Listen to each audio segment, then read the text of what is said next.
साथियों नमस्कार। आज पावन गणेश चतुर्दशी का पावन आज दिवस है। मतलब आज गणेश जी बुद्धि, ज्ञान, विवेक, बल, गण संगठन के जो मालिक हैं, जो देवता हैं, जो भगवान हैं, आज वो जगह जगह स्थापित होंगे। और साथ स्थापना के साथ ही वो एक संदेश देंगे, एक प्रेरणात्मक संदेश देंगे ज्ञान, बुद्धि, बल और संगठन के संबंध में। अच्छा, कभी आपने इस बात पे गौर किया है, इस बात पे गंभीरता से सोचा है कि गणेश जी का जन्म कैसे हुआ? सभी लोग जानते हैं, लेकिन चलिए आज हम आपको एक नई चीज़ बता रहे हैं, एक नया विचार। यद्यपि हमारा विचार नहीं था, लेकिन कल एक हमारे शुभचिंतक का फ़ोन आया और उन्होंने कहा कि आजकल आपके लगातार ब्लॉग वीडियो आ रहे हैं, तो कल तो भाई गणेश जी का वो है, तो क्या गणेश जी के ऊपर भी बनाओगे? तो मैंने कहा कि मेरे इतनी सामर्थ्य तो नहीं है कि मैं गणेश जी पे कुछ बोल सकूं, इतना हम में वो नहीं, विवेक नहीं है। लेकिन फिर भी अगर आपने जिज्ञासा की है तो मैं कुछ अपने विवेक से ज़रूर बनाऊंगा। तो उसी क्रम में मैं ये प्रयास कर रहा हूँ। आप लोगों को कैसा लगे ये अपनी टिप्पणी के द्वारा हमको बताइएगा कि आखिर कभी आपने विचार किया कि गणेश जी का जन्म कैसे हुआ। हाँ, विदित कहानी है कि भगवान शिव जी ने पार्वती जी के द्वारा मानसिक रूप से बनाए गए एक पुतला या स्टैचू को के में जीव डाल दिया था। उस जीव की हत्या या गर्दन भगवान शिव ने अनायास दुविधा में काट दी थी। तो ये क्या हुआ? सांसारिक प्रसंग हुआ, सांसारिक दुनियादारी, इसी को दुनियादारी कहते हैं। तो ये दुनियादारी का मामला हुआ। फिर माँ पार्वती जी जो है जिद कर गई कि नहीं, जैसे जीव था वैसे ही उनको जिंदा करो। अब भगवान शिव के सामने बड़ी समस्या आ गई। भाई दुनियादारी है, यही दुनियादारी पूरी आदिकाल से चली आ रही और आदिकाल आगे तक चलेगी। ये हमारे नहीं, ये हर प्राणी की दुनियादारी है। हर प्राणी जो इस पृथ्वी मृत्युलोक में है प्राणी के रूप में, चाहे चींटी से लेके और हाथी तक का यही सब जीवन सार है। तो खैर अब माँ पार्वती जी तो भाई अड़ गई, तो भगवान भी क्या करते? तो भगवान ने उत्तर दिशा की तरफ एक हाथी का बच्चा लेटा हुआ था, उसकी गर्दन काटी। उसका सिर उत्तर की तरफ था। मतलब जो सिर उत्तर की तरफ करके लेटता है उसका ये माना जाता है कि वो बुद्धि उसकी पलायन कर जाती है और वो विवेकहीन पुरुष हो जाता है, विवेकहीन व्यक्ति प्राणी हो जाता है।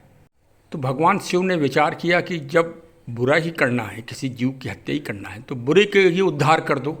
कम से कम इसी को अपने हाथ से जब भगवान शिव ही वो करेंगे, तो फिर हाथी जी की गर्दन काटी गई, हाथी के बच्चे की, और वो लाके स्थापित कर दी गई, मतलब गणेश जी के धड़ के ऊपर। तो किससे जन्म हुआ गणेश जी का? काटने से, मतलब प्लस माइनस मल्टीप्लाई करने से।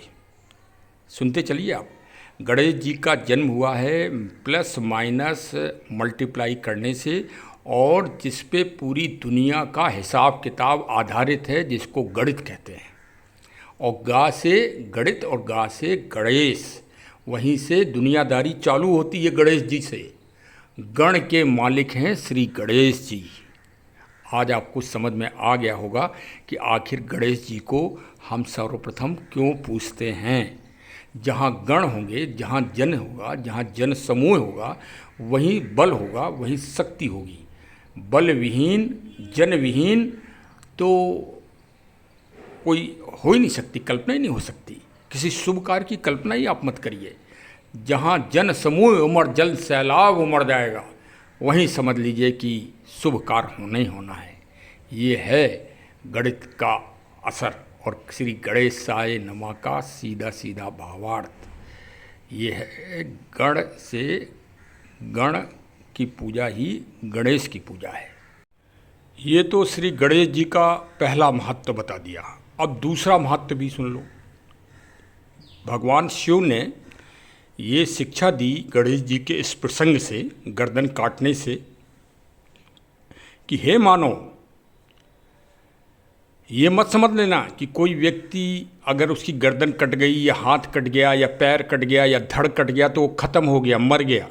नहीं, सर्जिकल करो और सर्जिकल के द्वारा उस व्यक्ति को पुनः जिंदा करो। और देखिए, अभी तक ये एक सपना था।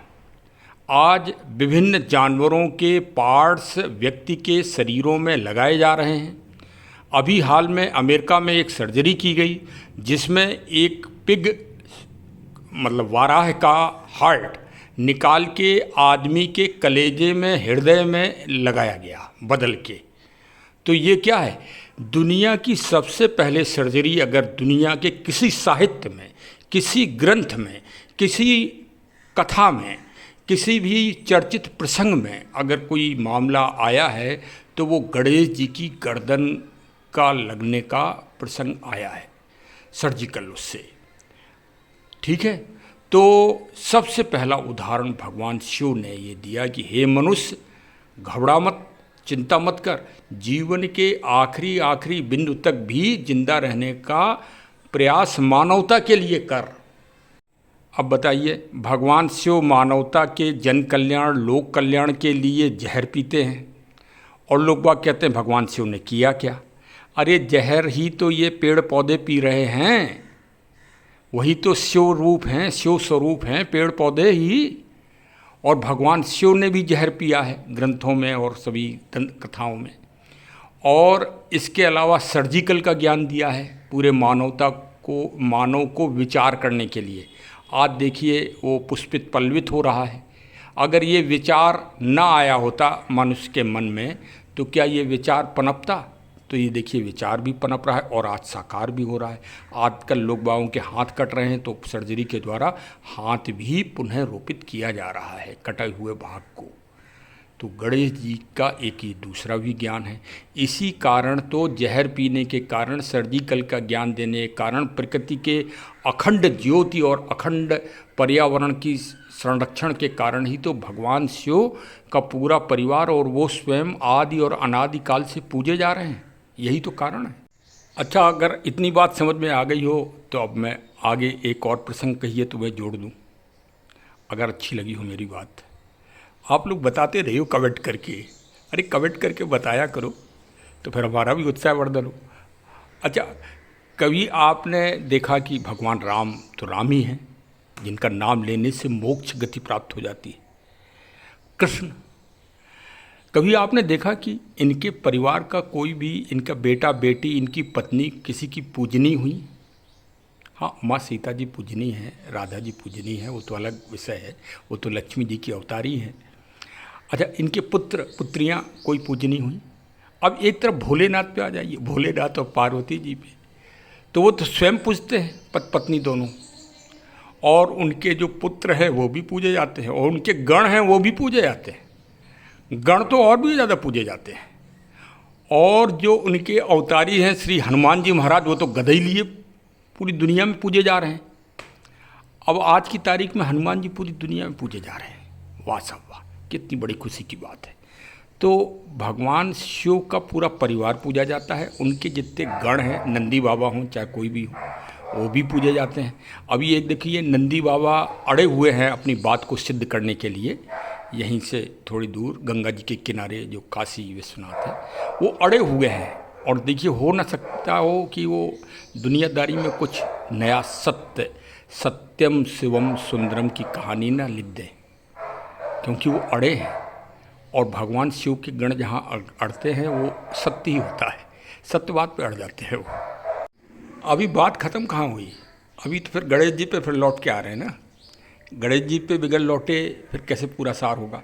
अच्छा, लोग बाग कहते हैं कि स्वतंत्रता आंदोलन में फलाने जो है अंग्रेज़ों को भगा दिया एक लाठी लेके। कोई कहता है चाचा जी ने हटा दिया अंग्रेज़ों को, कोई कहता है बापू जी ने हटा दिया, कोई 1857 के महान स्वतंत्रता संग्राम सेनानियों के नाम लेते हैं। वास्तव में सबका योगदान है, हम ये नहीं कह सकते, सभी ने कुछ ना कुछ आगे गति को योगदान दिया है। लेकिन एक गति हम दे रहे हैं, क्योंकि बच्चों के लिए प्रमाण बहुत ज़रूरी है। लोग, बच्चे पूछ लेते हैं कि आखिर गणेश जी को आप इतना महत्व दे रहे हो, क्यों दे रहे हो, गणेश जी ने क्या किया। देखो भाई, ऐसा है कि 1857 में पूरे महाराजाओं, राजाओं, नवाबों, जनता ने, भारत की जनता ने पूरा प्रयास कर लिया था। 100 साल चला, 100 साल लगातार प्रयास करा, लेकिन अंग्रेज़ों ने सब कुचल दिया। ऐसे ऐसे कानून बनाए कि हिंदुस्तानी एकदम ज़मीन पे आ गए। सत्य बात ये, घुटने टेक दिए, सत्य है ये।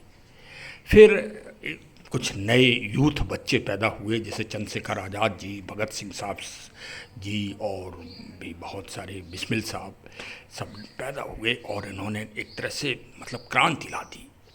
लेकिन उसमें सबसे बड़ा योगदान अगर किसी का हुआ, जिसने जन संगठन स्थापित किया और जन चेतना जागृत की, वो थे श्री बाल गंगाधर तिलक साहब। और उन्होंने माध्यम क्या ढूंढा? गणेश उत्सव। महाराष्ट्र में गणेश उत्सव, अंग्रेजों के शासनकाल में गणेश उत्सव जगह जगह हुए, हर कोने कोने में, पूरे महाराष्ट्र से वो बिगुल जगा और फिर पूरी दुनिया में फैल गया। आज गणेश जी की जो है स्थापना पूरी दुनिया में हो रही है।